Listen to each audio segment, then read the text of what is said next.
लोकसभा चुनाव में 202 सीटों के साथ एनडीए को बड़ी जीत मिली है और जेडीयू ने इस बार शानदार वापसी की है। जेडीयू को 85 सीटें और बीजेपी ने 89 सीटें और एलजेपी-आर ने 19 सीटें जीती हैं। चुनाव प्रचार के दौरान नीतीश कुमार की महिलाओं, युवाओं, बुजुर्गों और लोअर मिडिल क्लास को लक्षित योजनाओं ने बड़ा असर डाला। इसके साथ ही जातीय समीकरण, चिराग पासवान की वापसी, विकास के बड़े प्रोजेक्ट, पीएम मोदी की रैलियां और महागठबंधन की अंदरूनी खींचतान ने एनडीए को निर्णायक बढ़त दिलाई। चुनाव नतीजों ने दिखा दिया कि एनडीए की रणनीति और संगठन दोनों स्तरों पर कारगर रहे। तो आइए जानते हैं क्या है एनडीए जीत की 10 बड़ी वजहें।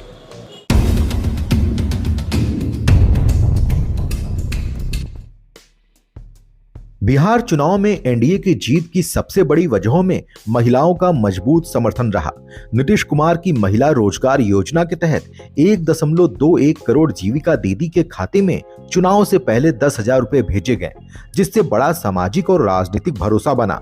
बिहार की 3.51 करोड़ महिला वोटर आबादी में यह योजना लगभग 35% महिला वोटरों को सीधे प्रभावित करती है। साथ ही आशा, ममता और आशा फैसिलिटेटर को बढ़ी हुई राशि ने स्वास्थ्य क्षेत्र की बड़ी महिला आबादी को भी जोड़ दिया।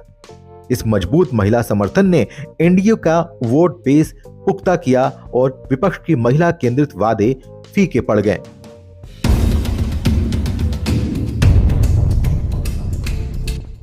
$1.67 करोड़ परिवारों को 125 यूनिट मुफ्त बिजली देने का फैसला एनडीए के लिए गेम चेंजर साबित हुआ। यह निर्णय सीधा लोअर मिडिल क्लास और मध्यम आय वर्ग को राहत देने वाला था। एक परिवार में औसतन 3 वोटर माने तो यह योजना लगभग 5 करोड़ वोटरों पर असर डालती है। ग्रामीण और शहरी दोनों वर्गों को मिलाकर बिजली राहत पैकेज महागठबंधन के 200 यूनिट मुफ्त बिजली के वादे से अधिक प्रभावी साबित हुआ। बिजली बिल में वास्तविक और तुरंत कमी ने आम लोगों की जेब पर असर डाला और इसका राजनीतिक लाभ एनडीए को सीधे तौर पर मिला।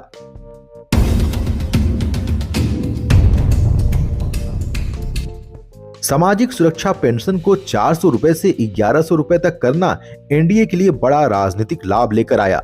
यह पेंशन 1.11 करोड़ बुजुर्गों और आश्रितों को सीधा पहुंचता है। चुनावों से पहले इस राशि का बढ़ना व्यापक स्तर पर भरोसा बढ़ाने वाला कारक बना। महागठबंधन ने पेंशन बढ़ाने के बड़े वादे किए, लेकिन जनता ने नीतीश सरकार की मौजूदा और लागू योजनाओं पर भरोसा दिखाया। बुजुर्ग वोटरों के साथ उनके परिवार पर भी इस निर्णय का असर पड़ा, जिससे यह वर्ग चुनाव में एनडीए की तरफ झुक गया। पेंशन से तुरंत मिली बढ़ोतरी ने वोटर मूड पर बड़ा असर डाला।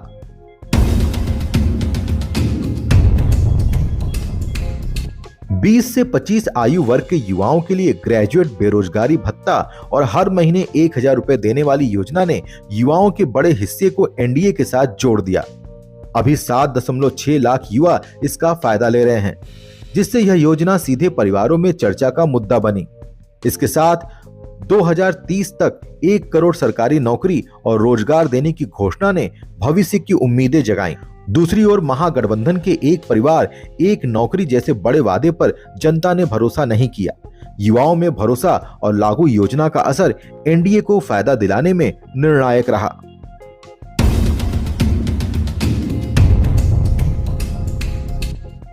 विद्यार्थियों के लिए स्टूडेंट क्रेडिट कार्ड के तहत ब्याज फ्री लोन का ऐलान एनडीए के पक्ष में मजबूत माहौल बनाने वाला कदम रहा।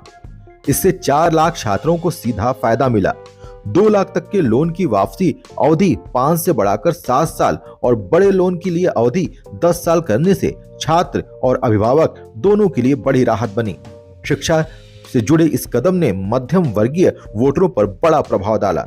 महागठबंधन की ओर से शिक्षा पर बड़े वादे जरूर किए गए, लेकिन पहले से चल रही योजनाओं में मिली राहत ने एनडीए के पक्ष में माहौल को और मजबूत कर दिया।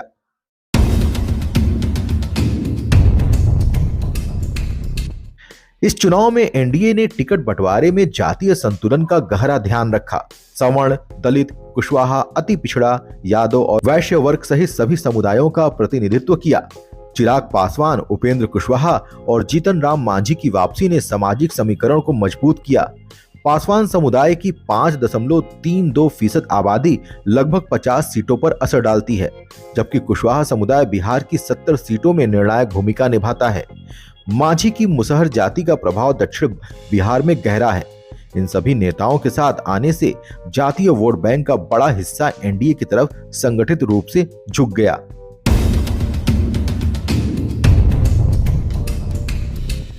चुनाव से पहले पूर्णिया एयरपोर्ट, बेगूसराय के केबल ब्रिज और सीतामढ़ी में जानकी मंदिर परियोजना ने विकास और धार्मिक सांस्कृतिक दोनों ही मुद्दे पर एनडीए की पकड़ मजबूत की। पूर्णिया एयरपोर्ट सीमांचल की 24 सीटों जबकि केबल ब्रिज ऑलमोस्ट 33 सीटों को जोड़ने वाला प्रोजेक्ट साबित हुआ। धार्मिक वोटरों के बीच जानकी मंदिर के शिलान्यास ने हिंदुत्व की धार को मजबूत किया। विकास और धार्मिक भावनाओं के मेल ने एनडीए को ग्रामीण और शहरी दोनों क्षेत्रों में लाभ पहुंचाया। इससे जनता में संदेश गया कि सरकार सामाजिक योजनाओं के साथ बड़े प्रोजेक्ट पर भी तेजी से काम कर रही है।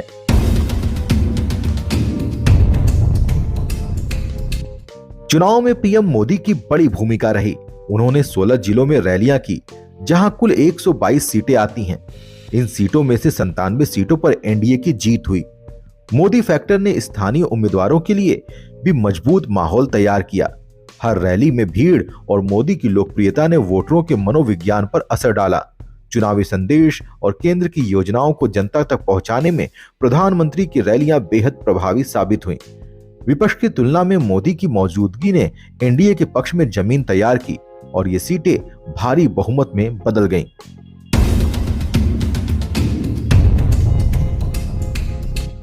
प्रशांत किशोर इस चुनाव में बड़ी चर्चा में थे और उन्होंने 240 सीटों पर उम्मीदवार उतारे।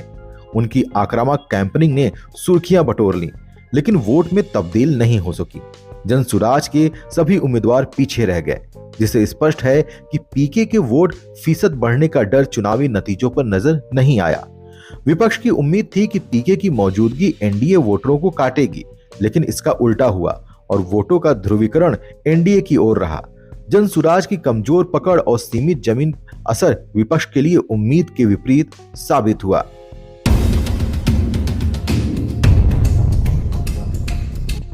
महागठबंधन का कमजोर प्रदर्शन एनडीए की जीत की बड़ी वजह बना। सीएम फेस को लेकर मतभेद, टिकट बंटवारे में टकराव, आखिरी समय तक सीटों पर सहमति न बनना और 9 सीटों पर एक दूसरे के खिलाफ उम्मीदवार उतारना, इन सब ने वोटरों को कंफ्यूज किया। आरजेडी और कांग्रेस के बीच मनमुटाव का संदेश साफ गया। कई सीटों पर दोनों पार्टियों के वोट मिल भी जाते तो एनडीए हार सकता था, लेकिन आंतरिक संघर्ष ने विपक्ष को भारी नुकसान पहुंचाया। तेजस्वी यादव की आक्रामकता और राहुल गांधी की कम मौजूदगी ने भी महागठबंधन की एकजुटता पर सवाल खड़े किए, जिसका लाभ एनडीए को मिला। यह चुनाव साबित करता है कि भरोसेमंद योजनाएं और समय पर लिया गया राजनीतिक निर्णय किसी भी गठबंधन के लिए निर्णायक भूमिका निभा सकता है। अपना भारत टाइम्स के लिए वीडियो जर्नलिस्ट सऊद अंसारी के साथ मैं पूजा।